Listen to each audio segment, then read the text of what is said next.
कक्षा 9 विज्ञान के अंतर्गत एक लेसन है ऊतक टिश्यू। टिश्यू में इससे पहले हमने जो बात की थी पादप ऊतक के बारे में, आज हम जंतु ऊतक के बारे में यहाँ पर अध्ययन करेंगे। पूरी वीडियो को ध्यान से देखिए, तब जाके कोई चीज़ मिलेगी, समझ में आएगी। तो इसमें जो जंतु ऊतक है, जंतु ऊतक भी पादपों की तरह ही एक कोशिकाओं का समूह है जिनकी संरचना तथा कार्य एक प्रकार के होते हैं। मुख्य रूप से जंतु ऊतक, जैसा कि उसका नाम ही है, तो जंतुओं में यह पाया जाएगा। ठीक है, जो भी है। तो यहाँ पर इसके 4 भाग मुख्य रूप से हम इनका अध्ययन करते हैं। एक है एपिथेलियमी ऊतक, दूसरा है संयोजी ऊतक, और तीसरा है पेशी ऊतक, और चौथा है तंत्रिका ऊतक। तो इनका हम एक एक करके यहाँ पर अध्ययन करेंगे। ये एपिथेलियमी ऊतक, जैसा उसका नाम ही है, जो बाहरी भागों में पाया जाता है। संयोजी मतलब जोड़ना, पेशी मतलब पेशी से मतलब है, तंत्रिकाएँ जो सूचनाओं का आदान प्रदान करते हैं उससे संबंधित, क्योंकि पूरा शरीर जो है कोशिका से बना है और कोशिका के समूह को ही ऊतक कहते हैं। सिंगल है तो वो कोशिका कहलाएगी, बहुत सारे कोशिकाएँ एक साथ जुड़ जाएंगे तो हम उसको ऊतक कहते हैं। तो जंतु ऊतक, एनिमल टिश्यू, जंतुओं के शरीर में विभिन्न प्रकार के जो ऊतक मिलकर बनता है उनका शरीर। तो कार्य के आधार पर जंतु ऊतक के जो भाग हैं, एपिथेलियमी ऊतक जो त्वचा, मुंह, आहार नाल इसमें पाया जाएगा, और संयोजी ऊतक रक्त, अस्थि इनमें पाया जाएगा, और पेशी ऊतक जो मांसपेशियां हैं शरीर में, जिसे हम मेनली मांस कहते हैं, मांस में पाया जाएगा पेशी ऊतक। और तंत्रिका ऊतक जो है, जो मस्तिष्क है, तंत्रिका तंत्र है, जो सूचनाओं का आदान प्रदान करता है। ये यहाँ पर एक चित्र भी दिखाया गया है तंत्रिका ऊतक का। तो शुरू करते हैं एपिथेलियमी ऊतक से। एपिथेलियमी ऊतक जंतु के शरीर को ढकने या बाहरी रक्षा वाले भागों में यह पाया जाएगा। रक्षा मतलब बाहरी पार्ट में, जो शरीर का अंदर का भाग को जो ढकेगा। एपिथेलियमी ऊतक शरीर के अंदर बहुत से अंगों और गुहिकाओं को ढकने का काम करता है। जैसे त्वचा है, मुंह है, आहार नली है, रक्तवाहिनी है, नली का अस्तर जो है, फेफड़ों की जो कोशिकाएं हैं, वृक्क की नली है, इन सभी में एपिथेलियमी ऊतक पाया जाता है। ये कोशिकाएं एक दूसरे से एक सटी रहती हैं और ये एक अनवरत परत का निर्माण करती हैं तथा शरीर को एक प्रोटेक्शन भी करते हैं। बाहरी से शरीर को सुरक्षित रखने का काम भी करते हैं। एपिथेलियमी की जो संरचना है, कार्य के आधार पर इनके भी प्रकार, इनको भी विभाजित किया गया है। जैसे पहला प्रकार उसका है सरल सल्की एपिथेलियमी। इसकी जो कोशिकाएं हैं महीन और चपटी होती हैं, और शरीर का रक्षात्मक कवच जो त्वचा है इन्हीं से बना होता है। ठीक है। और दूसरा आता है स्तंभाकार एपिथेलियमी। यह आंत की भीतरी स्तर पर पाई जाती है, और तथा आंत से जो भोजन है उसका अवशोषण करने में इसका बड़ा रोल होता है। तीसरा है पश्चिमाभी स्तंभाकार एपिथेलियमी कहते हैं। इसमें ये यहाँ पर देख सकते हैं स्तंभाकार का, इस प्रकार का संरचना इसकी होती है। ये चित्र के माध्यम से आप इनको देख सकते हैं। ये ऊतक श्वास नली में पाए जाते हैं। ये पश्चिमागति करते हैं, जिससे श्लेष्मा म्यूकस को आगे स्थानांतरित करके साफ करने में सहायता मिलती है। और चौथा है घनाकार एपिथेलियम।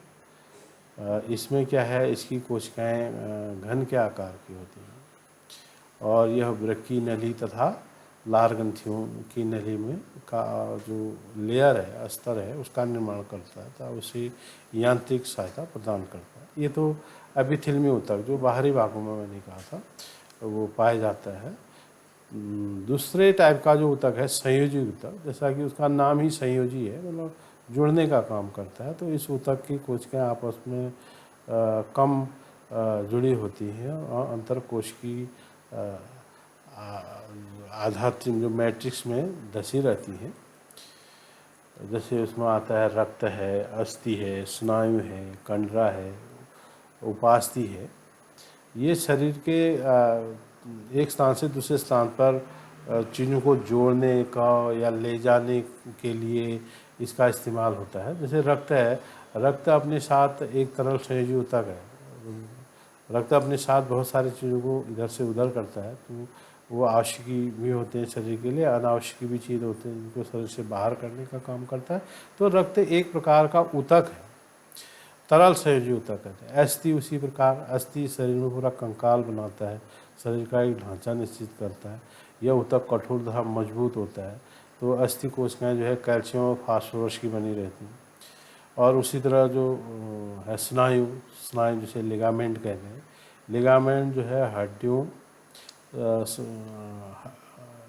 स्नायु में दो हड्डियों से जुड़ता है, हड्डी हड्डी से जुड़ने का काम स्नायु करता है।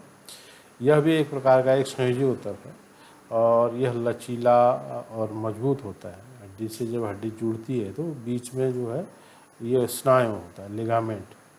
और कंडरा, कंडरा में क्या है कि जो मांसपेशी होता है हड्डियों को जोड़ता है। एक तरफ मांसपेशी और हड्डी, जैसे मांस हड्डी अंदर है तो उसके बाहर से मांसपेशी है, तो उनके बीच में जो ऊतक होगा वो कंडरा ऊतक होगा, टेंडन जिसे कहते हैं।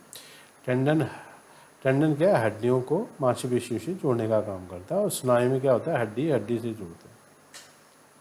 अगला ऊतक आता है उपास्थि या कार्टिलेज जिसे कहते हैं। यह भी कंकाल जो है संयोजी ऊतक, जिसमें कोशिकाओं के बीच पर्याप्त स्थान होता है, लचीला ये थोड़ा होता है। जैसे नाक में आप देख सकते हैं, नाक में जो आप घुमा के देख सकते हैं, तो उसमें इस प्रकार की उपास्थि होती है। कान में, कानों में भी उपास्थि वहाँ पर होती है।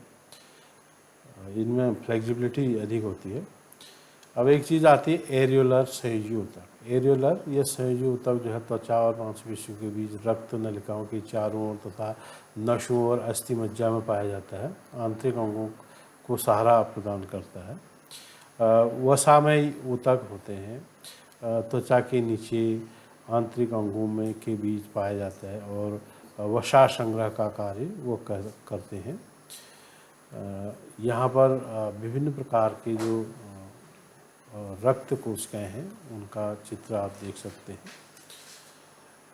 और पेशी ऊतक, अगला ऊतक आता है पेशी ऊतक। पेशी ऊतक मुख्य रूप से रेखित और अरेखित और हृदयक तीन प्रकार के होते हैं। रेखित पेशी, अरेखित पेशी और हृदयक। पेशी और ऊतक एक लंबी कोशिकाओं का बना होता है जिसमें पेशी रेशा कहते हैं, और शरीर में एक प्रकार का सहायता प्रदान करता है। जो पेशी हैं वो हड्डियों से जुड़ी रहती हैं, तो शरीर का जो गति है, गति प्रदान करने के लिए हड्डी, पेशी और तंत्रिकाएं, इन तीनों का मेल होना बहुत ज़रूरी है। ये तीनों, जैसे तंत्रिका कंट्रोल करता है तो ये मांसपेशियों के माध्यम से होता है। रेखित पेशी जो जिसको ऐच्छिक पेशी भी कहते हैं, इसमें इच्छा का प्रभाव होता है। आपका जो इच्छा होती है उसी अनुसार मूवमेंट इसमें आता है। इन्हें ऐच्छिक पेशी इसलिए कहा जाता है क्योंकि ये हड्डियों से जुड़ी रहती हैं तथा शरीर की गति में सहायक होती हैं। ठीक है।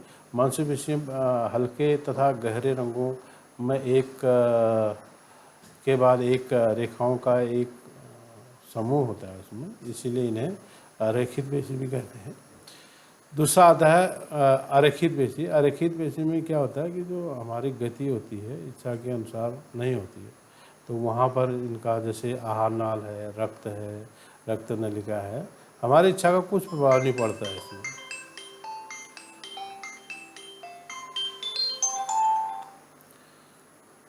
और इन कोशिकाएं लंबी तथा दोनों सिरों पर नुकीली होती हैं, तर्करूपी होते हैं इसमें, तो ऐसी कोशिकाओं को अरेखित पेशी कहते हैं।